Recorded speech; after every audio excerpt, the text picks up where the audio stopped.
Bien le bonjour à tous, ici le Dinomaniac sur la chaîne La Dinomania. Aujourd'hui, il y a une petite vidéo sur Dying Light parce que j'ai envie de changer un peu du dinosaure. On va faire autre chose, un autre jeu mon jeu quasiment, il fait partie de mes jeux préférés.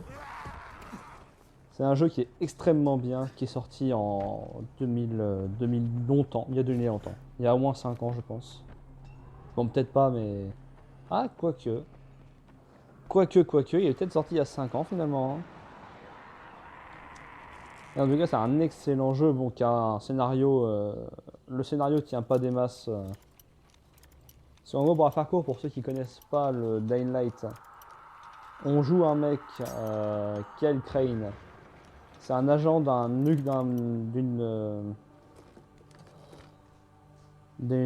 service humanitaire qui est envoyé dans la ville d'Aran, une ville où il y a le virus qui transforme les gens en zombies. En fait, on sent dans ce jeu que le scénario il se pète la gueule, quoi. Il est là pour tenir le fait qu'il y ait des zombies. Il y a un grand méchant qui est cliché as fuck, mais qui fait le taf parce qu'il est méchant. Et donc là, je vous propose tout de suite, là, je suis dans la deuxième partie du jeu, je suis vers la fin. Donc il y a deux zones dans le jeu. Donc il y a une zone où c'est le bidonville, tu passes tout le début, c'est le tuto, les premières heures de gameplay et tout ça. Et ensuite, on vient vers mes trois quarts et la fin dans cette zone-là qui est plus compliquée, plus grande, où il y a plus de zombies, beaucoup plus de zombies, ils sont plus costauds, il y a genre ça, là, dans la zone du bidonville, il y a pas tant de zombies d'un coup comme ça. C'est assez rare, il y a une seule rue dans le bidonville. Dans la ville, là, ça c'est la vieille ville. T'en as partout des zombies, des gros attroupements. Vous voyez par exemple ça là, les virulents qui te suivent partout, c'est que dans la vieille ville que tu trouves ça. Alors dans le jeu, il y a les armes corps à corps, il y a les armes à feu, il y a absolument tout pour tout le monde. Sauf que le problème des armes à feu, c'est que ça fait du bruit et le bruit, ça attire les zombies. Et donc après, on se tapera des virulents et ce sera chiant. Voilà. Et donc là, du coup, dans la ville, il y a des avant-postes des hommes de main du méchant. Donc le méchant s'appelle Rice. Et il y a des avant-postes et je propose dans cette vidéo qu'on aille se faire un avant-poste de manière propre. Donc tiens, j'ai un point de compétence. Alors, il y a aussi des compétences qui permettent d'avoir plus de santé, plus d'habilité. Là, c'est pour quand les zombies t'attrapent pour te manger, tu peux te dégager instantanément. Là, c'est les dégâts de chute en moins. Voilà, là, c'est pour regarder derrière toi et utiliser du stuff derrière toi, ce qui n'est pas possible normalement. Et là, du coup, je vais prendre la compétence du niveau 12 pour le niveau 12, qui permet d'aller plus vite et de tenir plus longtemps en courant. Voilà, donc ce sera beaucoup plus pratique de pouvoir tenir beaucoup plus longtemps en courant parce que ça va surtout être très utile pour la fin du jeu. Parce qu'à la toute fin du jeu, tu dois t'enfuir et en fait, tu as un grand couloir où il y a beaucoup de zombies qui sont très rapides. Et si tu manques d'endurance ou que tu n'es pas à la frame près, à la vitesse près prévue du jeu, et bah tu vas perdre, tu vas devoir recommencer plein de fois. Parce que oui, c'est ça. Et c'est pas la première fois que je joue au jeu. Je l'ai déjà fini deux fois. Bon bah tant pis. Hop. Alors là, les intérieurs sont pour la plupart visitables. On peut visiter les décors, on peut interagir avec certains objets. Les télés, ça s'interagit pas, mais il y a des choses où on peut interagir avec. Les petits coffres, les machins, il faut crocheter, les sacs. Mais surtout les télés, c'est bien. Hop, donc là, on va chercher un avant-poste. Hop. Là, vous voyez, par exemple, il y a un avant-poste ici. On va aller faire cet avant-poste. Hop, bon, faut que je fasse demi-tour. Super. Franchement, l'orientation chez moi, c'est un talent inné, je vais pas vous le cacher. Dans la famille, on est une boussole en fait, hein. Quand on est perdu, on a juste à regarder un peu les étoiles et puis on sait où on est, tu vois. S'il fait jour, bah, on regarde les pigeons et ça passe aussi. On saura toujours se repérer, peu importe l'endroit où on est. Et ça va être tranquille. Hop. Alors parfois, quand il y a des zombies qui crient et tout, c'est qu'il y a des virulents qui débarquent. Vous voyez, là, je sais pas ce que je peux faire comme bruit, j'en ai aucune idée. Mais les virulents vont débarquer et me casser les couilles. Bon, ça, ils sont assez rapides. Si on a une arme qui est. Si on a une bonne arme, ils sont assez rapides à tuer. Et là, si on arrive à pas choper l'aggro, on peut s'enfuir facilement sans se faire choper. Donc, dans le sens, le jeu, il est. Non, le jeu, sa base, il est facile. Mais sinon, il n'est pas si simple que ça. Là, je sais pas si c'est bien compréhensible. Mais il est simple sans être simple non plus. Je sais pas si. Genre, il est assez simple, mais il y a des trucs qui demandent beaucoup de chance ou de talent. Par exemple, ça là, ça t'enlève ta vie vachement vite. C'est comme quand tu prends une balle dans le jeu. En fait, quand tu prends une balle, ta vie part hyper vite. C'est un truc de dingue. Et en fin de compte, bah, du coup, tu vas perdre comme une merde de la vie et tout. En fait, quand tu prends une balle, ta vie descend assez rapidement. Genre, tu perds environ 10 dégâts, 10 points de vie avec une seule balle et ou un seul coup. Et le problème, c'est que les ennemis, bah, ils te mettent pas qu'une seule balle ou un seul coup, ils t'en mettent plein. Donc, du coup, tu prends masse dégâts en permanence.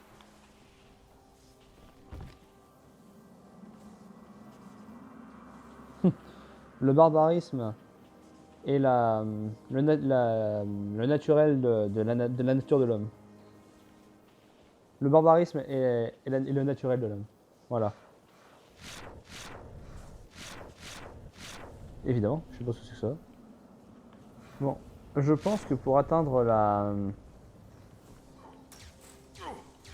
l'entrée de l'avant-poste, il faut que je monte sur le toit. Donc, et on va faire ça tout de suite. Je sors.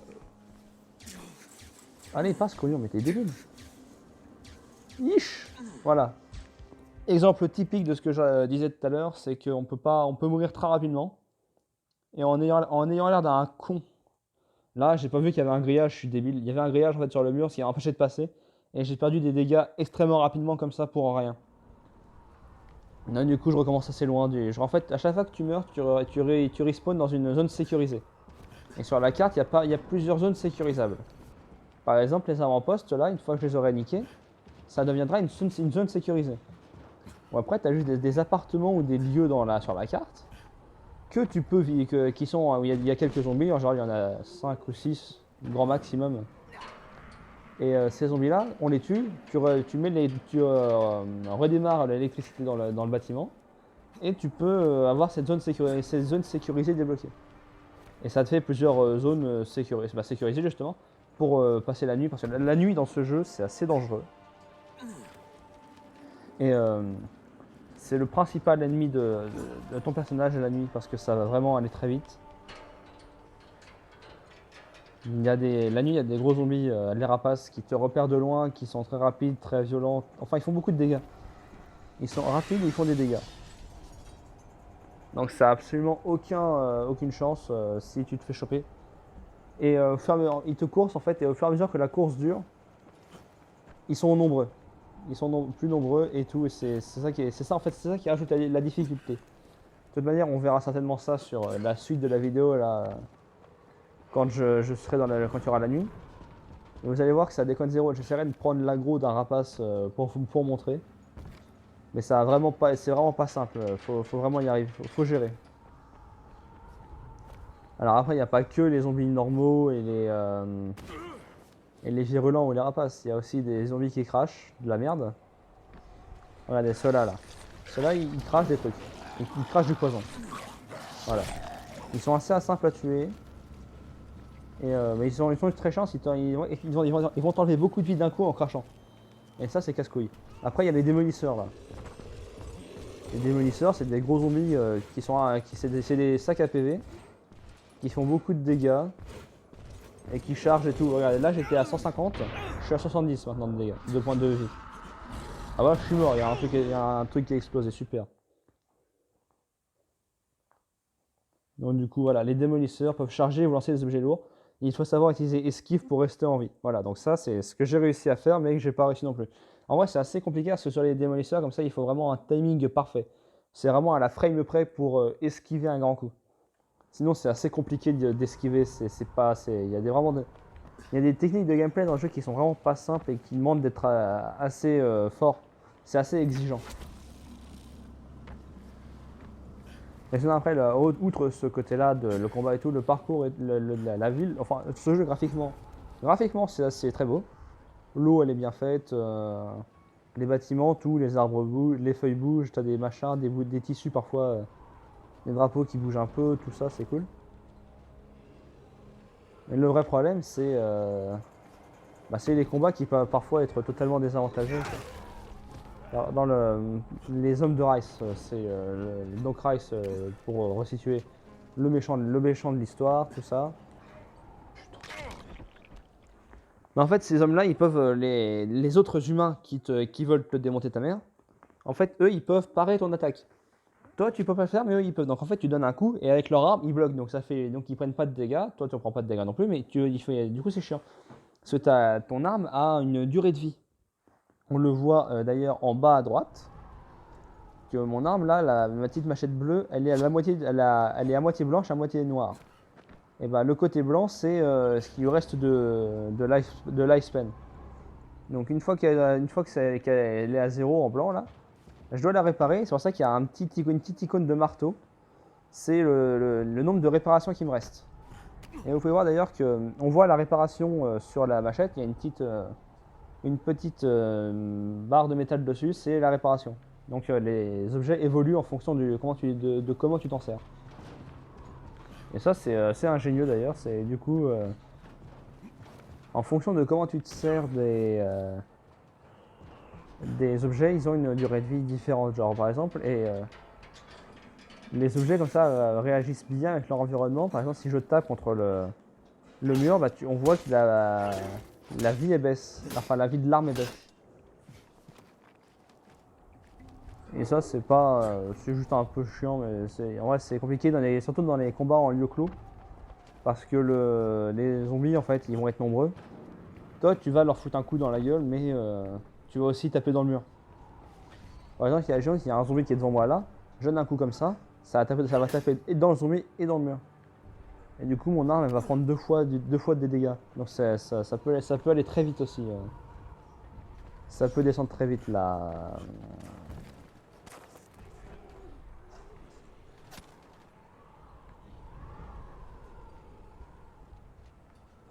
Ok, cool. Donc là, ça peut aller très vite. La durabilité des armes, c'est assez chaud aussi.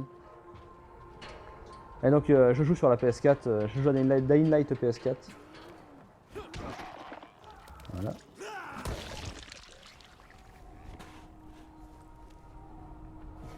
Et c'est un jeu qui est bien, c'est cool en vrai.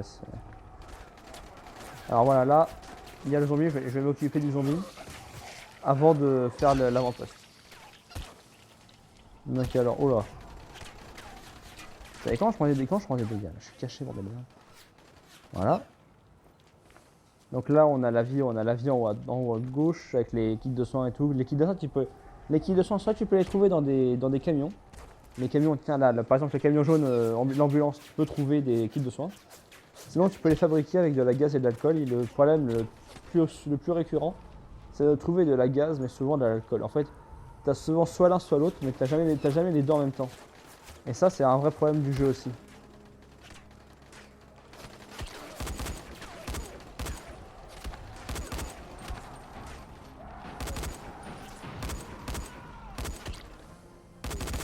Voilà, ça c'est réglé. Tac, tac, tac, tac, tac. Alors ça c'est un vrai problème aussi. Du coup, les armes à feu attirent les virulents. Et le problème c'est que les virulents, ils vont pas aller attaquer les ennemis. Ils vont venir m'attaquer moi. Par exemple, si je restais devant l'avant-poste et je laissais me faire tirer dessus, les virulents seraient arrivés et m'auraient défoncé moi et pas les ennemis. Parce que les ennemis sont considérés comme des bots, donc c'est très binaire et tout, donc c'est des bots comme les zombies. Donc en fait, si j'amène pas le zombie sur eux, ils vont pas l'attaquer, les zombies vont m'attaquer moi. Ça aussi, c'est chaud, c'est assez compliqué à expliquer, en même temps, c'est assez compliqué à comprendre aussi.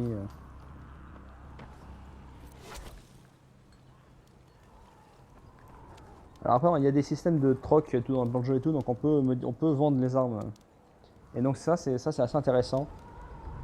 Aussi, c'est que du coup, la vente d'armes, ça permet de faire de l'argent. Par exemple, moi, là, en ayant vendu que des armes, on trouve les armes, des objets rares, par exemple, que je vais montrer dans l'inventaire, là.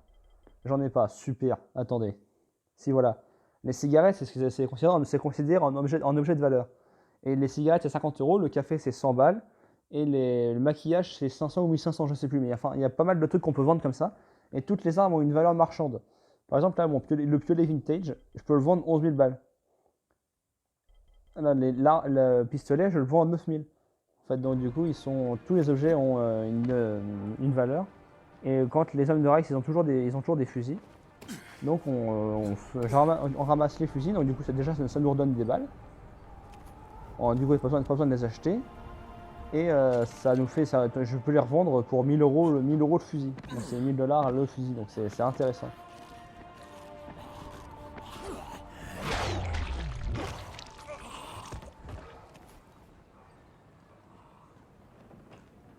Donc là, on va rentrer dans l'avant-poste. Donc dans les avant-postes, les combats en intérieur, c'est toujours intéressant d'utiliser les fusils et autres pistolets parce que c'est ce qui va permettre du coup pouvoir régler ça très vite parce qu'ils auront tous une arme à feu. Donc si en utilisant toi aussi une arme à feu, tu fais tout très vite en minimisant les dégâts que tu reçois. Et surtout en intérieur, les virulents ne viennent pas. Donc ça, c'est aussi un gain de temps assez impressionnant. Du coup, alors, j'imagine... Ah, vous voyez, déjà, ça commence. Voilà. Donc on peut voir sur la minimap où sont placés les ennemis. Voilà. Et puis de manière générale, ils sont pas très bons. Alors autant l'intelligence artificielle fait qu'ils visent très bien. Mais on les voit bouger en fait, on les voit se cacher, c'est assez con ça en fait. Sinon c'est un excellent jeu, un jeu qui est très très bien, avec des bonnes thématiques de gameplay, il y a vraiment des bonnes choses. Et ça c'est assez plaisant. Par exemple, juste les avant-postes comme ça, c'est une chose intéressante dans un jeu de zombies, on ne s'attend pas à devoir prendre un bâtiment complet contre des ennemis. Donc ça c'est quelque chose de bien pensé. Bon après le tout c'est de les trouver les ennemis. Ah aussi un truc que je trouve extrêmement bien, c'est les vitres quand tu les casses, elles restent, c'est juste elles disparaissent pas, elles restent un peu en suspens avant de tomber. Et je trouve que c'est bien pensé parce que ça rajoute un côté dynamique à l'objet.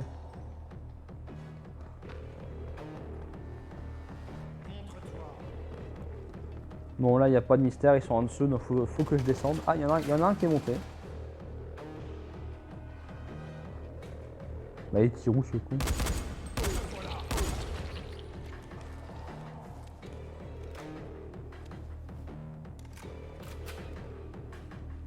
Alors le jeu est en français donc normal, il est en VF.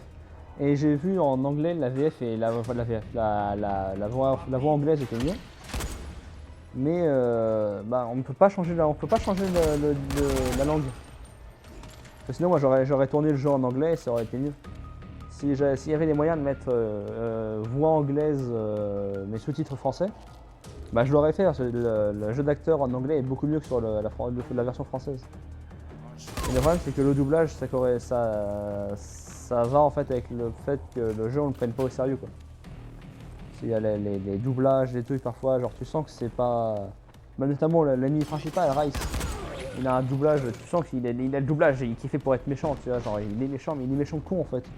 Il est pas... c'est un mauvais personnage.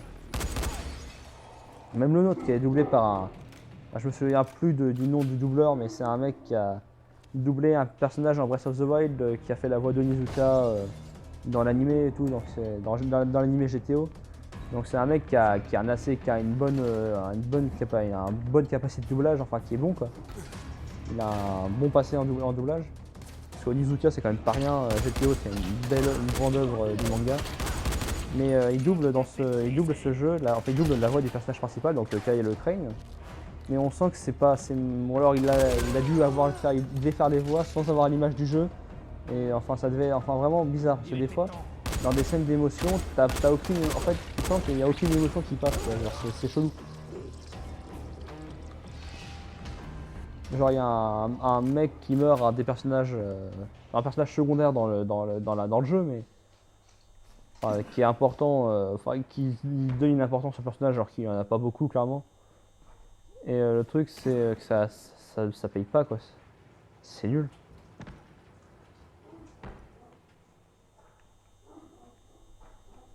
Voilà, vous inquiétez pas, c'est mon chien qui. Il y a mon chien qui aboie. Et il y a mon autre chien qui est à côté de moi. Donc si on l'entend dans le micro, c'est normal, il y a pas de problème.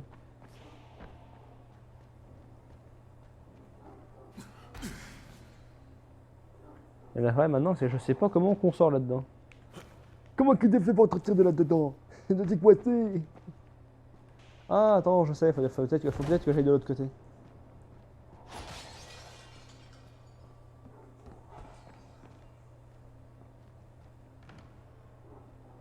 Super, les chiottes. On peut aller en retard. Yes. Ça, vous voyez, meilleur élément du jeu. Des toilettes bien modélisées avec le PQ. Même le porte-PQ qui est modélisé. C'est vraiment un jeu de qualité. Attendez, on va vérifier l'autre toilette pour être sûr, on sait jamais. Eh bien, c'est parfait, le toilette est là, le porte-PQ est là aussi. Franchement, c'est nickel, c'est parfait. Hop, on va monter. Bon bah, on va descendre. Et bah, on est coincé. Super. Franchement, c'est un jeu qui est trop cool. Il y a quoi là-dedans? Ah bah, c'est les chiottes encore.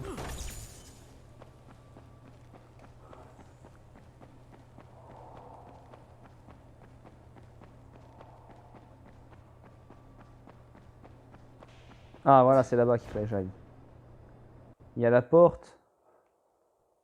Voilà, là on va ressortir par la salle d'en bas, j'imagine. Enfin, l'entrée du bas, donc là où il y avait les trucs électriques tout à l'heure, je pense, hein, je ne sais pas. J'en sais rien, mais j'estime que je vais sortir par là-bas. Bon, alors j'espère que le son est bien, qu'il est pas trop, qu'il sature pas ou qu'il est pas brouillé par des frottements. En fait, j'ai enregistré avec un micro, casque et écouteur, et je bouge beaucoup la tête, et en fait, le micro des écouteurs se frotte à mon t-shirt ou quoi, donc ça peut être gênant. Mais en vrai, je sais pas, donc c'est pas très grave. Si on entend le son, c'est le principal. De toute façon, ce qui est intéressant, c'est pas moi, hein, c'est le jeu, hein, donc c'est pas très grave si on m'entend pas. Même si bon, je préférerais parce que le commentary, c'est vraiment pas facile. Hein. Et puis de toute façon, j'adore la thune, allez, c'est. Et dans ce jeu, il y a pas mal de gros fils de pute, donc c'est vraiment bien. Donc il y a aussi une grosse communauté encore maintenant active. Donc c'est cool aussi en vrai. Donc là, on a fait notre petit avant-poste. J'ai fait ce que je voulais faire dans le jeu, donc le petit avant-poste, machin, tranquille. Ah oui, alors là c'est une zone qui est extrêmement compliquée, donc on va monter, on va partir. Et vous voyez en fait là, ça c'est le gros attroupement de zombies, donc c'est extrêmement compliqué de tous les avoir d'un coup. C'est impossible en fait, on est obligé de soit d'être extrêmement bon, soit de mourir au moins une fois. Et c'est vraiment une salle, un endroit qui est un peu chaud et tout, c'est vraiment très compliqué. Mais sinon c'est très bien. Donc là, juste parce qu'il y a beaucoup de zombies et tout, c'est assez fou. Notamment, hop, les zombies, on peut tous les avoir comme ça, tu vois. On se casse. Et donc là, vous voyez que l'arme est cassée, donc je dois la réparer. Et on va s'arrêter là pour cette vidéo. Alors c'était le Dinomaniac sur la Dinomania. Allez, salut!